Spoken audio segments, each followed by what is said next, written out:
ассалому алайкум дӯстон, хуш омадем ба шабакаи мо. дар навори имрӯза оиди тозатарин ва муҳимтарин хабарҳо аз ҷаҳони ММА гап мезанем. барои пешравии канали мо лайкро зер карда 3-4 калима комментария нависен. мо боша наворро оғоз мекунем ва оғоз мекунем аз суханҳои ситораи нави UFC Падди Пимблет. чӣ гуна ки ҳамаамон медонем дар турнири UFC 282 на танҳо натиҷаи муҳорибаи Магомед Анкалаев ва Ян Блахович баҳснок буд, балки муҳорибаи Падди Пимблет зидди Ҷаред Гордон низ баҳснок буд, чунки бисёриҳо дар ин муҳориба муаз Гордонро ғолиб диданд. ва биён мебинем ки худи Пимблет дар ин бора чӣ гуфтааст. медонен ҳама фикр ақидаи худро дорад. фикр ақида ин ба монанди аст, ҳамаи чизро дорад. ман медонам ки дар ин муҳориба ғолиб шудум. ман доимо ба фактҳо назар мекунам ва дар ин муҳориба ман бо қарори ҳамаи доваро ғалаба ба даст овардам. ин ғалаба ҳатто бо қарори на ҳамаи доваро набуд. ҳамаи чиз оддӣ аст. ҳамаи доваро ғалабаро ба ман доданд. ба чеҳраи ӯ назар кунен ва баъд ба чеҳраи ма. назорат кардан дар замин ягон фоида надорад. акнун муҳорибаҳоро аз рӯи зарар расондан ҳисоб мекунанд ва ма ба ӯ зарари зиёд расондам ва бо ҳамин ин мавзӯъро маҳкам мекунем. а касоне ки розӣ нестанд, бас маро буса кунен, гуфтааст Пимблет. дӯстон, худи шумо оиди ин муҳориба чӣ фикр дорен? метавонем фикротонро нависен. мо боша мегзарем ба дигар хабар.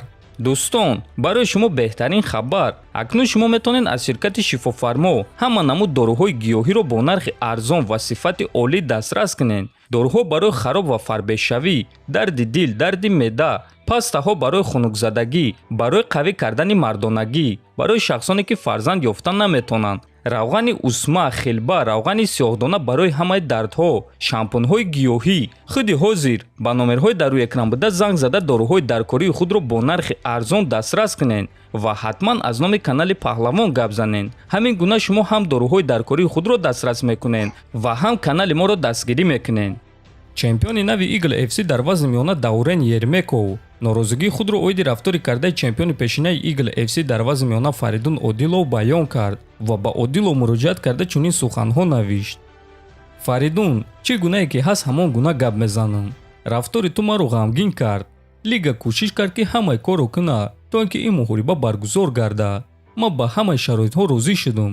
ҳама коре ки аз ман вобаста буд кардам то ин ки ин муҳориба баргузор гардад. ту эълони баланд кардӣ ва гуфтӣ ки маро меафтонӣ. аз худат боша ҳатто ба қафас набаромадӣ.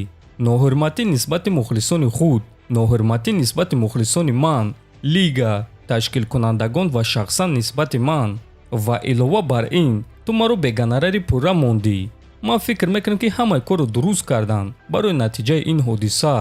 ман чунин ҳодисаро дар ёд надорам ки чемпиони пешина ин гуна бешаъну шараф аз ташкилот рава. шояд ки ба ту маъқул аст ки ба Pop MMA рафта дар он ҷо мишокҳоро занӣ, аммо ин кори туст. дар саволи мо нуқта гузошта шуд.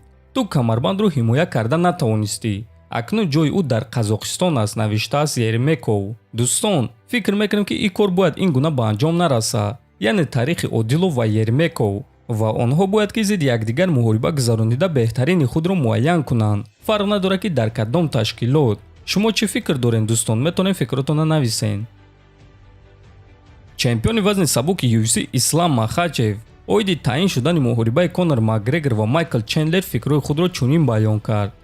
ман умедворам ки ин муҳориба баргузор мегардад ва билохира яктай аз онҳо ғолиб мешавад, навиштааст Махачев. хотиррасон мекунам ки ин муҳорибаро худи президенти UFC Дана Вайт таъин кард ва гуфт ки ин муҳорибаро ташкил кардан мехоҳанд. кай дар куҷо ва дар кадом вазн нагуфт. Конор Макгрегор охирон маротиба соли 2020 дар муҳориба зидди Ковбой Сероне ғолиб шуда буд ва баъд ду маротиба дар муҳориба зидди Дастин Порье шикаст хӯрда буд. ана Майкл Чендлер боша дар UFC ҳамагӣ 5 муҳориба гузарондааст. дар 2 тоаш ғолиб ва дар 3 тои дигараш шикаст хӯрдааст. айни замон ҳар дуи онҳо қариб ки дар як мавқеъ қарор доранд ва ман фикр мекунам ки муҳорибаи онҳо маънои хеле хуб дорад. дар ҳамин ҷо дӯстон, навори мо ба анҷом мерасад. фикр ақидаотонро нависен, ҳатман дар канали мо обуна шавен. то боздид хонободу сарбаланд бошен.